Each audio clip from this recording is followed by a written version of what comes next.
Assalamualaikum warahmatullahi wabarakatuh. Kembali lagi di channel Guratan Cerita. Untuk kisah kali ini, Guratan Cerita akan menjanjikan suatu cerita dari dukun milenial, dan kisah yang akan saya bawakan ini berjudul Misteri Tali Pocong Makelar Tanah. Dan sebelum kita lanjut ke ceritanya, tekan dulu tombol like video ini, dan jangan lupa juga tekan tombol subscribe channel ini.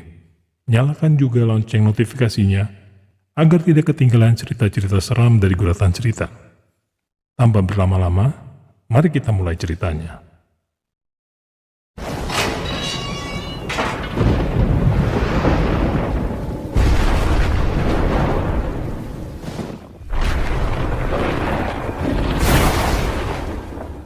...1960 di pedalaman kampung di kota Malang.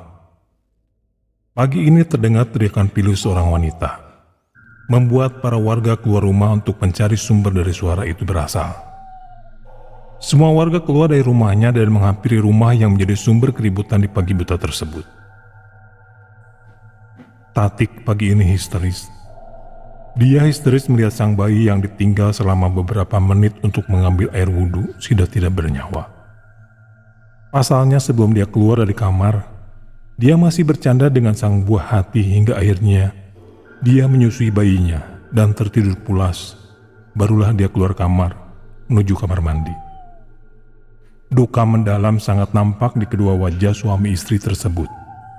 Seakan tidak rela kehilangan sang buah hati yang sudah dinanti penantian yang cukup lama, selama 5 tahun. 3 hari setelah meninggalnya sang bayi, Pak Rohim dan Pak Somad mendapatkan rezeki yang melimpah. Dikarenakan beliau berhasil menjual tanah milik Pak Kades dengan luas 3 hektar dan mendapatkan keuntungan sebesar 1 miliar. Sang pembeli menyetujui harga yang disebutkan oleh Pak Rohim, yaitu kelebihan 1 miliar di atas harga yang diminta oleh Pak Kades. Karena rezeki yang berlimpah tersebut, akhirnya Pak Rohim mengadakan pengajian cucunya dengan megah, hingga mendatangkan orang besar ke desanya. Hal tersebut membuat warga kampung merasa terhibur. Tapi tidak dengan Tatik dan Somad. Mereka masih larut dalam kesedihan. Setelah acara selesai, pagi harinya Somad pergi meninggalkan istrinya yang masih larut dalam duka, dan kedua orang tuanya, Somad, pergi meninggalkan desa. Kabar angin yang beredar di masyarakat setempat, Somad pergi dari istrinya karena kecewa dan lebih memilih wanita lain. Kabar tersebut terdengar di telinga Tatik dan membuatnya sangat terpukul. Tatik mengalami depresi berat, dan yang ngurus Tatik dengan sabar adalah ibu mertuanya. Seminggu sebelumnya, Pak Kades tidak sengaja bertemu dengan Pak Rohim di kantor kepala desa. Pak Rohim hendak menanyakan surat-surat yang harus disiapkan untuk membuat berkas cucunya nanti. Dia mendengar sekilas pembicaraan Pak Kades dengan orang lain yang berada tak jauh darinya. Tanah yang di pinggir jalan besar itu yang ada beberapa pohon jatinya, tolong dipasarkan. Luas tanahnya sekitar 3 hektar lebih. Kalau bisa secepatnya, karena saya harus siapkan uang untuk dana pemilihan berikutnya. Ucap Pak Kades yang tak sengaja terdengar oleh Pak Rohim. Baik. Saya akan segera pasang tulisan dijual di tanah tersebut. Nanti kalau sudah ada yang menanyakan, saya akan beritahu Bapak. Jawab lawan bicara Pak Kades yang lebih terlihat sebagai anak buahnya. Setelah lawan bicara Pak Kades pergi, Rohim segera menghampiri Pak Kades menanyakan perihal tanah yang akan dijual. Maaf Pak, saya dengar Bapak mau jual tanah ya? Tanya Rohim langsung menghampiri Pak Kades yang hendak berbalik masuk ke dalam ruangannya. Dia melihat Rohim. Saya Rohim Pak, warga dari desa Kak. Kebetulan saya suka bantu jualin tanah. Ucap Rohim memperkenalkan diri. Oh, Pak Rohim makelar tanah ya? Iya, saya tahu. Saya sering dengar katanya Bapak cepat sekali kalau menawarkan tanah. Rahasianya apa Pak? Tanya Pak Kades menggoda membuat Rohim malu sehingga menundukkan wajahnya. Pak Kades menegaskan. Rohim pun mengangguk kepala. Saya mau jual tanahnya sekitar... Ya silakan sajalah jika Bapak berminat untuk bantu jual. Ucap Pak Kades. Baik Pak, kalau begitu nanti 1-2 minggu lagi saya akan kasih kabar ke Bapak. Permisi Pak. Ucap Rohim pamit undur diri. Rohim, hampir seluruh desa mengenal nama tersebut karena beliau memang terkenal sebagai maklar tanah paling jitu. Semua tanah yang dipasarkan olehnya pasti selalu laku terjual dengan harga tinggi, karena beliau tidak pernah meminta komisi dari sang penjual maupun yang pembeli. Pak Rohim selalu mengambil keuntungan dari kelebihan harga jual yang telah ditetapkan oleh sang pemilik tanah. Dan sang penjual selalu menyetujui harga tanah yang sudah disebutkan olehnya, tanpa menawar. Hal itu membuat warga kampungnya curiga dengan Rohim, karena pembeli selalu merasa terhipnotis. Jika harga yang disebutkan oleh Pak Rohim terbilang murah, tetapi setelah semua urusan jual beli selesai dan pembeli kembali ke rumah, mereka baru tersadar bahwa mereka membeli tanah dengan harga yang sangat tinggi, terkadang dengan nilai yang tidak masuk akal. Hal tersebut membuat warga enggan jika harus datang meminta tolong atau menolong ke rumah Rohim. Pada tengah malam setelah cucunya dimakamkan, Rohim pergi secara diam-diam ke makam sang cucu. Dia mengambil tanah yang masih basah tersebut dan mengambil tali pocong dari jenazah cucunya yang baru saja meninggal. Malam itu, Rohim pergi ke rumah Mbah Wiro. Mbah Wiro dukun terkenal yang merupakan dukun kesayangan Rohim. Rohim segera pergi menemui Mbah Wiro setelah mendapatkan tali pocong bayi milik cucunya sendiri. Mbah Wiro membacakan mantra dan merendam tali tersebut ke dalam air kembang 7 rupa. Setelah selesai membacakan mantra, Mbah Wiro mengembalikan tali pocong bayi tersebut kepada Rohim untuk segera dikuburkan di area tanah yang hendak dijual. Kuburkan tali ini di area tanah yang hendak kamu jual. Di mana saja, tapi harus saat ini juga. Dan jangan sampai ada orang yang melihat. Setelah selesai, kamu kuburkan tali tersebut, biar penerawangku yang bekerja. Ucap Mbah Wiro sambil tersenyum, mengerikan. Rohim pun hanya mengangguk dan segera pergi meninggalkan rumah Mbah Wiro.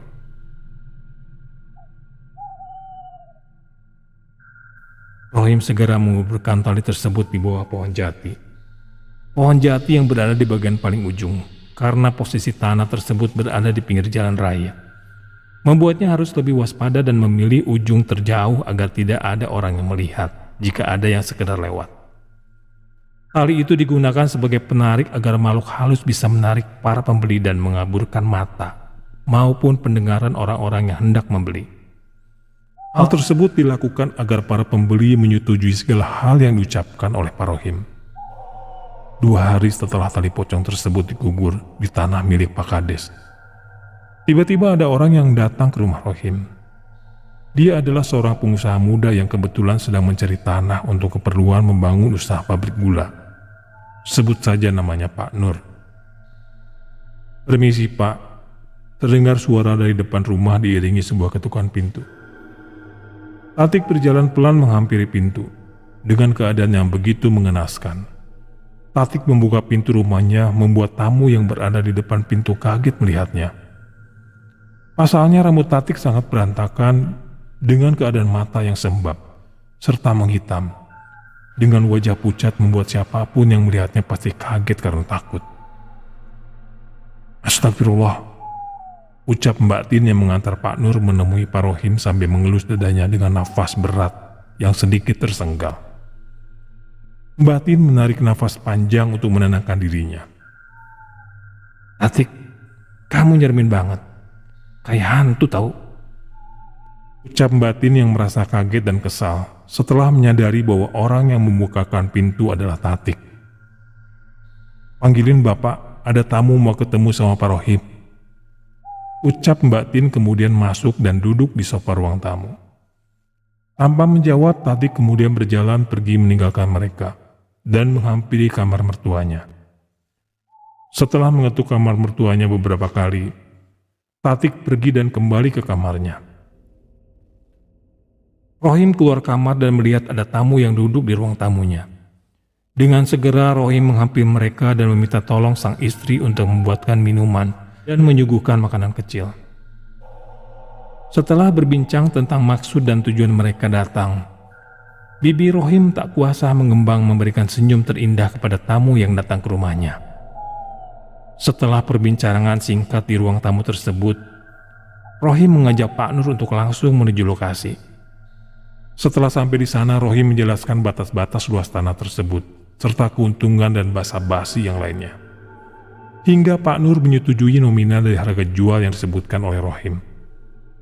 Hari itu juga Rohim menelpon Pak Kades untuk memberitahukan kabar bahagia tersebut dan bertemu di rumah Pak Kades. Segala sesuatu hal selesai hari itu.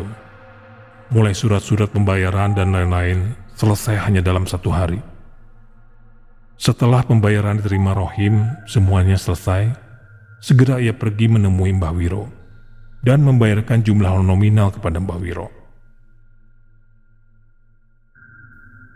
Mbah Wiro tersenyum melihat kedatangan Rohim dan mereka tertawa bersama-sama. 1 hari setelah anaknya meninggal, Somad melakukan kegiatan yang biasa dia lakukan, memberi makan ternak, membersihkan kandang, dan lain-lain. Pada saat dia akan membakar sampah, dia melihat sesuatu yang janggal. Somad segera melangkah menghampiri kuburan ari-ari anaknya. Somad melihat kuburan ari-ari anaknya agak berantakan. Dia terdiam menatapnya. Dengan hati-hati Somad membuka kendi berisi ari-ari. Ketika dibuka, alangkah terkejutnya Somad. Kendi tersebut kosong, tidak ada isinya. Kemana ari-ari anaknya? Pertanyaan itu membuatnya murka. Hal tersebut membuatnya sadar bahwa ada yang salah dari kematian anaknya. Anaknya sengaja dibunuh. Bukan. Anaknya sudah dijadikan tumbal oleh seseorang. Tapi siapa? Muncul pertanyaan lain di kepala Somad membuatnya harus mencari tahu siapa dalang di balik meninggalnya sang anak. Hari itu, Somad tidak melihat sang ayah di rumahnya, membuat bertanya kepada ibunya. "Bapak lagi pergi kemana, Bu?" tanya Somad. "Tadi ada tamu datang ke rumah, terus Bapak pergi sama tamunya," jelas sang ibu. "Sepertinya ada yang aneh sama kematian anakku, Bu." Somad membuka percakapan. Sang ibu terdiam mendengar ucapan tersebut, membuat tangannya teriris pisau. "Aduh!" ucap sang ibu meringis karena jarinya teriris pisau. "Ibu hati-hati, pisaunya tajam loh, Bu," ucap Somad menghampiri sang ibu dan menyiram jari ibunya yang berdarah dengan air bersih, kemudian memasukkannya ke dalam mulutnya. Sang ibu melihat wajah Somad dengan penuh iba dan sedih. "Somad mau menanyakan sesuatu kepada Bapak. Nanti kalau Bapak sudah pulang, kasih tahu Somad ya, Bu," ucap Somad kemudian pergi ke kamar untuk menemani sang istri. Malam ini ayahnya pulang setelah acara pengajian selesai, membuat Somad kesal. Rohim pulang dengan senyum mengembang lebar di bibirnya dan memberitahukan kabar bahagia tersebut kepada keluarganya. "Hari ini tanah Pak Kades laku terjual. Bapak punya uang banyak," ucap Pak Rohim dengan wajah tersenyum bahagia. Somad tersentak kaget mendengar suara tawa yang menggema.